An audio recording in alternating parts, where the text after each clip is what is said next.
Então a gente enviou o Fernando. Então a gente está mantendo ele financeiramente lá ainda. Está mantendo ele ainda por 6 meses.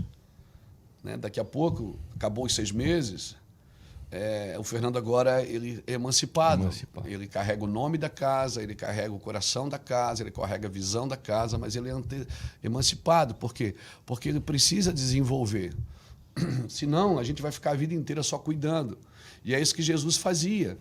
Existia um povo ao redor de Jesus e Jesus alimentava, supria, né? Orava, mas ele estava indo, ninguém parava. Jesus não parou na necessidade de ninguém.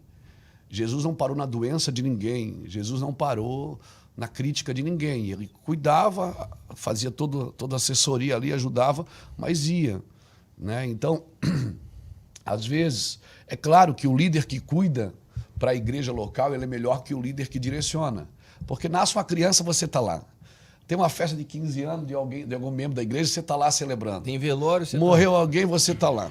E nasceu, você está lá. Então, claro que a igreja ela prefere o líder de cuidado, o pastorzão. Mas isso, então, essas duas características, né, do líder que cuida e do que dá direção, da paternidade.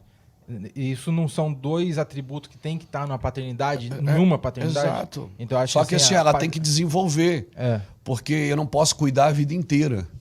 Né? Eu cuido, eu troco fralda, tal. Fase, daqui a pouco eu dou o talher para ele come sozinho. Então, e daqui a pouco... A mesma pessoa cumpre isso. Exatamente. A questão é que hoje tem um líder que diz assim, não, eu não sou... Quem cuida é o L, eu sou o pregador. Não, você tem que desenvolver do cuidado para a direção. Por isso que Jesus frustrou muita gente. Porque o pessoal dizia, pô, mas ele cuidava tanto da gente, agora ele está indo. Então, esse é o perigo, porque as pessoas preferem o líder de cuidado. Se acostumam, né, com cuidar. Nós somos uma base de lançamento. Desenvolvimento. Né? A ativação. Acho que o pai tem esse compromisso de ativar o filho. Com certeza. Então, eu acho assim, que, por exemplo, no judaísmo, que é a nossa base da fé cristã, por isso que Deus é Deus de Abraão, Isaac e Jacó. É o Deus da continuidade. Um judeu ortodoxo, ele acredita na ortodoxia, vamos dizer assim, quando está na 3ª geração fazendo a mesma coisa. É o legado, né? E você precisa entender que pode mudar de uma coisa para outra. Porque Abraão foi para o Egito. Deus disse para Isaac, não vá para o Egito. Valeu. Não faz que nem teu pai. Mas para Jacó, Deus disse, vá para o Egito, que nem seu filho. Muda o cenário, vai mudando a forma de fazer. E a gente precisa estar claro nisso. Porque, às vezes, a gente quer transicionar os princípios. E você não transiciona princípios, você transiciona movimentações. Os princípios se mantêm. O meu bisavô tinha uma fazenda, o meu avô tinha uma chácara, o meu pai tem uma horta, eu tenho um abridor de lata e o meu filho tem um aplicativo do iFood. Entendeu? A movimentação muda, mas as bases não, os fundamentos não. Então Deus ainda é pai. Então as pessoas acham que a paternidade é uma palavra, isso aí é uma modinha que criaram agora. Não. A paternidade é bíblica. A Bíblia é um pai e um filho trabalhando juntos. É o pai dizendo para o filho, ouve ele, e o filho dizendo, ouve meu pai. E um multiplicando o que o outro está fazendo. Só que ninguém nunca trabalhou nisso. É que nem oração em línguas. Né? Vamos orar em línguas, mas ninguém nunca trabalhou. Daí vem David Robson, trabalha isso, o pessoal diz, é uma modinha. Não, é uma mensagem que ele dá mais ênfase a ela. E no meu caso, a maior ênfase do Ministério Mevan é a paternidade. Não é o paternalismo, que é o outro extremo. Que é a distorção disso. Paternidade, ele trabalha para desenvolver o cara. Irmão, casa, vai embora, você tem que casar. Filho que demora para casar incomoda. Ele tem que casar, ele tem que começar uma nova família, porque esse é o projeto de Deus. Deixará, ele tem que deixar. Se unirá e se tornará.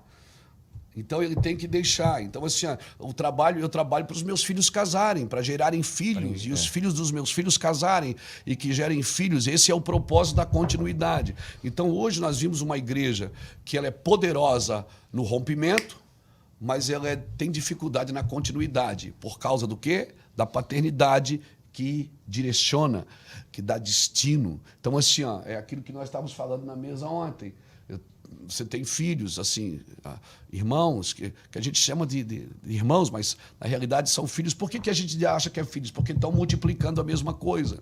Isso, isso que eu ia te falar. Aí você tem um cara que é paternalista. O que é paternalista? Bota todo mundo debaixo da sua mão, entendeu? Põe todo mundo a trabalhar, beija aqui no meu anel, me dá seu redízimo, me dá seu dízimo, me dá sua primícia e eu sou teu pai. Não, isso não é paternidade. Paternidade pode ser, você pode ter a primícia, ok, eu acho que é um princípio de honra. Se alguém te dá, glória a Deus, né? E se alguém te redizima no seu ministério, puxa, glória a Deus, é um reconhecimento da pessoa. Ok, mas isso não é a base de uma paternidade. Você não começa por isso, né? Não, isso não é a base de uma paternidade. Eu tenho 5 filhos, 3 deles moram em Itajaí. Então chega domingo, eles ligam lá para casa, principalmente uma filha. Vocês vão almoçar onde? Nós vamos almoçar em casa, nós estamos indo aí. Eles não perguntam se tem comida para eles. Eles estão dizendo, estamos indo aí. Aí eu e a Cira, estão vindo aí. Mas se convidasse, eu digo, não precisa convidar. Eu acho que por esse princípio, acho que o Jefão é filho. Filho não precisa se convidar. Né? Se convida, aparece. Filho é assim, ele não vem no culto, mas ele vem na... Mas eu chego lá, mas eu tenho que levar picanha. Daí eu falo para a Leilei, chegou a visita. Eu estou indo aí. Então, assim, a chave do carro, deixa lá. Meu filho certamente pegou meu carro hoje. Porque eu saí de casa, ele diz assim, quer que eu troque a mídia do teu carro? Eu digo, quero. Deixei lá para ele trocar a mídia do carro, daí ele leva para lavar, ele dá um brilho e tal. Eu chego, o carro está na garagem arrumadinho. Quem é que fez isso?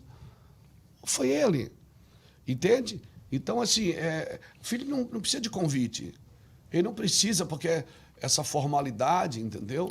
Essa formalidade que a gente precisa entender. Tem os extremos. Eu tenho dificuldade dos extremos, cara. Falta simetria, assim, achar aquele lugar, entendeu? Entre paternidade e paternalismo. Então, assim, é o pai que agrega para os filhos. Então, assim, eu sou avô já. Estou falando biologicamente. Se minha neta ou neto fica doente, eles não vão no médico primeiro eles ligam para mim. Pai, porque acordou com febre, tal. Por quê? Porque tem a segurança do que recebe. Não significa que eu sou médico. Não significa que eu sei o que ela tem. E que você está controlando a vida deles. Não significa que eu estou controlando a vida deles. Mas eles se sentem seguros, né? Exatamente. Então, assim, há uma segurança nas decisões. Então, às vezes as pessoas vêm conversar comigo e eu não me sinto na obrigação de dar uma resposta. Porque senão ele vai para outro ministério. Eu não tenho a obrigação. Se eu não sei, eu digo, cara, eu não tenho clareza sobre esse assunto. Eu não tenho clareza, porque eu não vivo aí atrás. Você quer ser meu filho? Você quer ser meu filho? Você quer ser meu filho? Não existe isso. Não existe essa filiação obrigatória. Não existe. Tem gente que está comigo, Cris, há 20 anos no meu van, congrega lá na igreja e não tem um sentimento de filho. E tem gente que chegou antes de ontem. Entendeu? Tem gente que chegou antes de ontem, assim, ó, a gente tem uma frase lá no meu van que a gente diz assim, achei esse cara no meu espírito. Tem gente que você acha no espírito. Os irmãos de Jesus não tinham a mesma relação com Jesus que os discípulos tinham. Eu falei sobre isso esses dias. Luiz, e a igreja também, por muito tempo, tirou isso do seu vocabulário. Sim. Foi muito mais fácil tratar como rebanho do que como filho. O que foi usado por uma questão didática para explicar alguma coisa que era a questão da ovelha, se transformou em vocabulário. Se formou um redil, né, onde o pastor era responsável por tudo. E eu entendo que o sistema de governo de Deus para todas as coisas é a paternidade. Deus governa através da paternidade. Eu tenho que governar através da paternidade. Jesus governou através da paternidade. Ou seja, reconhecendo cada filho, cada potencial, cada chamado e ativando e abrindo os caminhos. E tem uma coisa que eu vejo em vocês dois, né? O privilégio de conhecê-los, de caminhar perto, que ao mesmo tempo que vocês se posicionam como pai, os dois conduziram as vidas como filhos. Porque não tem como você se tornar um pai se você não souber ser filho. Foi o que você falou, você chegou no momento que você falou, eu preciso de alguém cuidando do meu coração. Sim. No presbitério lá, que a gente faz parte, você fala assim, gente, eu sujeito o meu coração ao presbitério. Da mesma forma, o Hélio aqui, as decisões dele eu sujeito. Às vezes Deus fala com ele e ele pergunta a minha opinião. Mas não falou que Deus falou com ele. Ele falou, o que você acha aqui? Eu falei assim, eu acho assim. Ele falou, então a gente não vai avançar. Eu falei, mas Deus falou com você? Ele falou. Eu falei assim, mas então vamos. Ele falou, não, eu preciso que haja consenso nosso para a gente se mover Com certeza. junto. Mas eu acho isso de uma humildade, enquanto a gente vê no paternalismo, que é o que você estava falando, uma imposição de cima para baixo. Então, eu ia perguntar isso. O que é esse paternalismo? A gente tá Paternalismo falando bastante sobre paternidade, tem uma mas- palavra que é muito clara para mim. Aquela coisa, você não me honra. É cobrança, né? Quando você cobra honra, não é honra que você quer, é bajulação. Porque honra não se cobra. É. Ninguém vai aprender a lidar com honra sem aprender a lidar primeiro com a desonra. Então, é um cara que quer exercer poder sobre outras pessoas usando o nome de paternidade. E né? às Isso aí. vezes, vezes Deus vai levantar até filhos no meio da casa para te desonrar. Aí você diz, não, esse não é meu filho porque me desonrou. Mas assim, às vezes não, Deus está usando ele para desonrar você. Para quê? Para você entender sobre honra. É.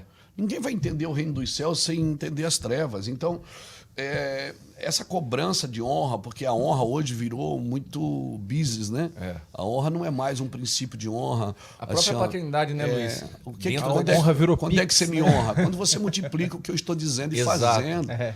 Não é quando você só me dá dinheiro. E a desonra não retira a questão da paternidade. É. O filho que me desonra, ele continua sendo filho. E eu tenho que cuidar dele.